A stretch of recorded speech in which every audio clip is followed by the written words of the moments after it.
Hello guys, Nigel here with you. Welcome aboard, welcome along to the channel, and thank you for tuning in. I've got another review for you today, and this is a new product review, and it's some aftermarket. So, if you remember a while ago I did a review on this kit and absolutely love it. This is the Minibase Su-33 Flanker D Russian Naval Carrier Borne Fighter.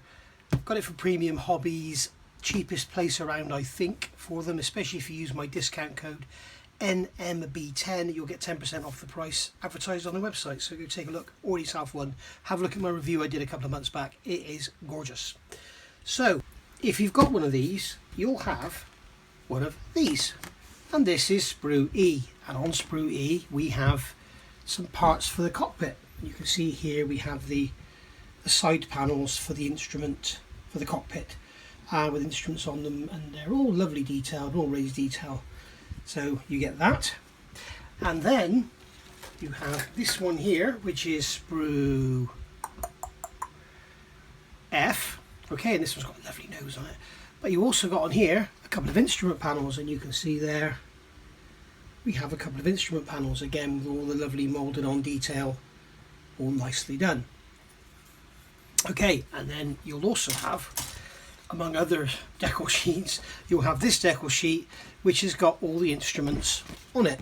And what they've done nicely here, which is very good of them, they've actually molded them, they've printed them on clear film so that you can choose the colour you paint your instrument panel, rather than like some people actually have the colour of the instrument panel on the decor and then you've got to perfectly match it with the paint or it looks odd. What they've done is made it clear so your colour will show through, so that's a really nice touch.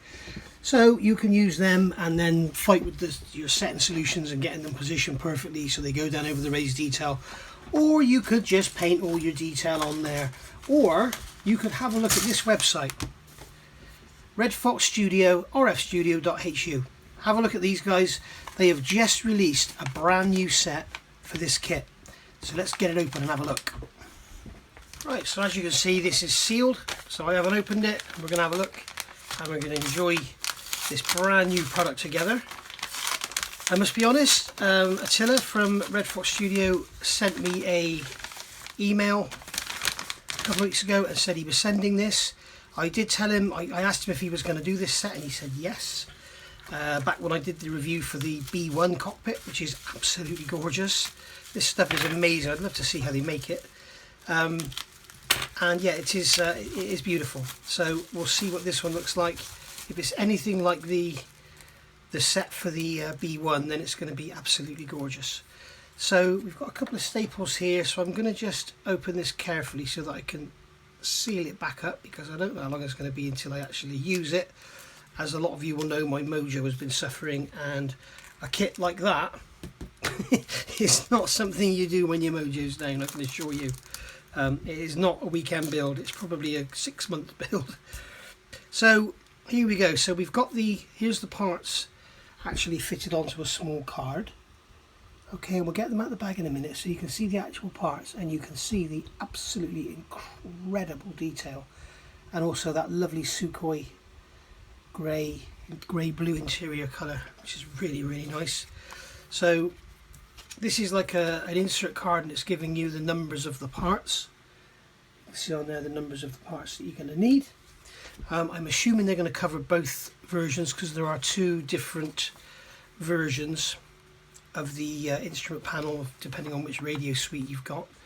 So you've got F8 or F9, and looking at it now, I can't see much of a difference. One has a slightly different shape on the top. So anyway, I don't know anything about these Russian aircraft, so the quickset 3D acrylic parts must not be cut with a scalpel. They break easily, handled with care, so they're obviously very brittle. The parts can be glued with PVA glue or cyanacrylate. The upgrade parts can be washed with enamel or acrylic paint. Usable varnish types are ester, white spirit, nitro, lacquer and acrylic base. Durable UV resistant surface, maximal bendability, tolerance 5 degrees. So what they're telling you is they're quite brittle, so don't go bending them too far.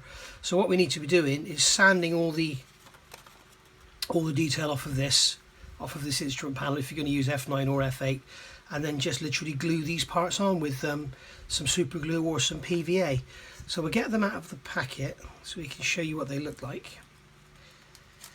And I've just thought something I should have done was gone to the website before I came on to get you a price, because I don't know how much this is, but I will do that now and then edit it in.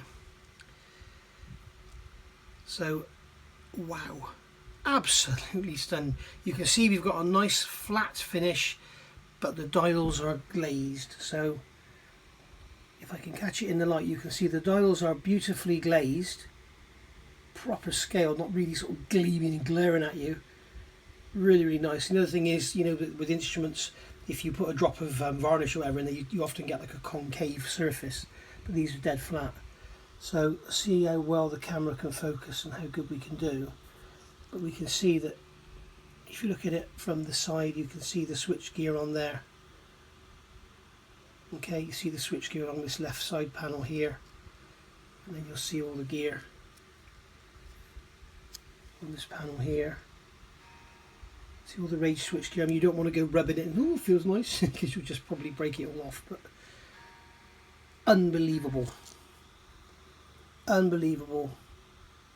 You are not going to get that kind of realism with any other method. You're certainly not going to get it with photo etch. You may get it with resin, but you'd have to be a bloody good painter. So yeah, that is absolutely stunning. Absolutely amazing. I'm amazed. I'm going to stop the camera a second, go look at the website and get the price, and then come back. Okay, so the cost of this on the website, as I said, it's rfstudio.hu. It is €14.50, so that's what's that, £13, which I think is an absolute bargain. You may think it's a lot of money for what it is, but if you compare the cost of that to a cockpit set for, you know, from Edwards, say, you're getting far better detail here than you're ever going to get with photo etch, and you know, it's a couple of quid more. So I think it's very much worth the money, just because it is so stunning. It is absolutely, let's give you another close-up. It is absolutely beautiful. Look at that. You have to look at it from the side to really capture the beauty of it, which is, it's a shame to stick it in a cockpit, but there you go. You can see, you know, look at that top row of switches along there, and I'm sure if you give it a sort of gentle wash with a dark grey or something, a very, very fine wash, I'm sure it'll make everything really, really pop. But there you go. Absolutely stunning. So that has been a review of the Red Fox Studio Sukhoi Su-33 Flanker D instrument panel set. So thoroughly recommended. Get out and buy one if you've got this kit. You know, it's such a complicated kit, there's such a lot in it, such a lot of work. You know, the seat alone is like a model in itself. It's got to be worth spending the extra couple of quid and having this in there. Thanks for watching, guys. I'll see you all soon. Bye for now.